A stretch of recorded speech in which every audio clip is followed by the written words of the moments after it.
জুলাই মাসে women BPL আছে, সেটাকে টার্গেট করে ফেজ 1-এ কিছু কাজ আছে, সেগুলি আমরা সম্পন্ন করব। যেগুলি মিনিমাম রিকোয়ারমেন্ট একটা মানে বিপিএল করার জন্য, সেগুলি আমরা ইনশাল্লাহ সম্পন্ন করার চেষ্টা করব উইদিন 2 মান্থস।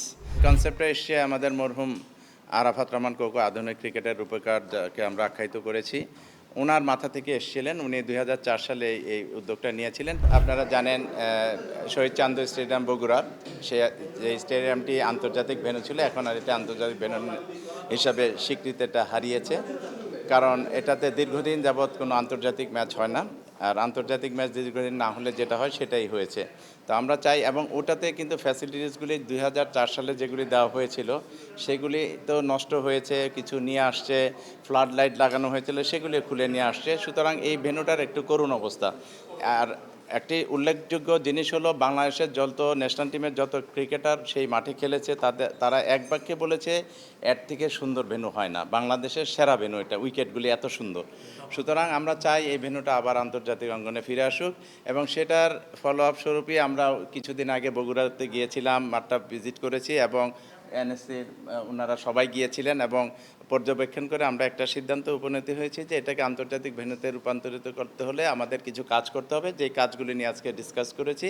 আলহামদুলিল্লাহ আমরা ফেজ 1-এ যেগুলি আগামী জুলাই মাসে উইমেন বিপিএল আছে, সেটাকে টার্গেট করে ফেজ 1-এ কিছু কাজ আছে, সেগুলি আমরা সম্পন্ন করব। পরবর্তীতে বাকি কাজগুলি শেষ করে আমরা এটাকে আন্তর্জাতিক মাঠে আবার অঙ্গনে ফিরে নিয়ে আসবো ইনশাল্লাহ।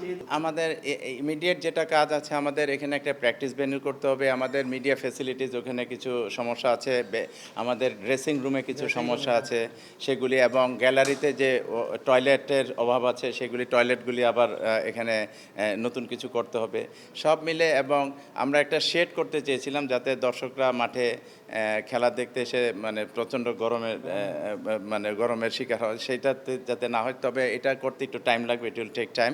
সব মিলে আমরা যেগুলি মিনিমাম রিকোয়ারমেন্ট একটা মানে বিপিএল করার জন্য, সেগুলি আমরা ইনশাল্লাহ সম্পন্ন করার চেষ্টা করব উইদিন 2 মান্থস।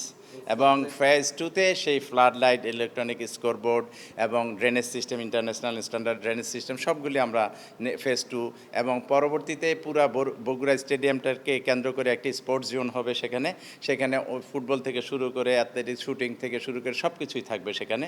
সেগুলির পরিকল্পনা ইনশাল্লাহ এনএসসি থেকে এবং ক্রীড়া মন্ত্রণালয় থেকে নেওয়া হবে, এটা আমরা আশাবাদী, এবং নেওয়া হয়েছে অলরেডি। এটা একটু টাইম লাগবে। আপনারা জানেন এই ড্রেনেজ সিস্টেমটা, বিশেষ করে অন্যান্য কাজগুলি হয়তো তাড়াতাড়ি করা যাবে, কিন্তু মাঠটা যদি ড্রেনেজ সিস্টেম ইন্টারন্যাশনাল স্ট্যান্ডার্ড করতে চাই, সেক্ষেত্রে ইনশাল্লাহ এটা তো মনে হয় একটা সিজন গ্যাপ দিতে হবে। কারণ হলো আপনারা জানেন 8-10 মাসের আগে একটা মাঠ তৈরি করা যায় না, সেই হেতু আমরা কিছুটা টাইম চাবো সেখানে, এটা সময় লাগবে কিছুটা, অল্প কিছু। তবে আমরা যত দ্রুত সম্ভব এই মাঠকে আন্তর্জাতিক অঙ্গনে ফিরিয়ে নিয়ে আসবো ইনশাল্লাহ।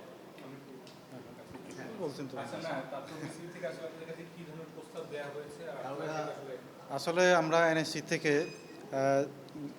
বিসিবি থেকে যে প্রস্তাবগুলো দেওয়া হয়েছে, এনএসসি থেকে এগুলো আমরা অত্যন্ত সুন্দরভাবে এখানে উভয় পক্ষে আমরা আলাপ আলোচনা করেছি সৌহার্দ্যপূর্ণ পরিবেশে। আমরা আশা করতেছি যে বিসিবির সাথে আলোচনার প্রেক্ষিতে আমরা শীঘ্রই বিশেষ করে জুলাই যে বিপিএলটা হবে, এই বিপিএলের জন্য আমরা কাজ শুরু করতে পারবো।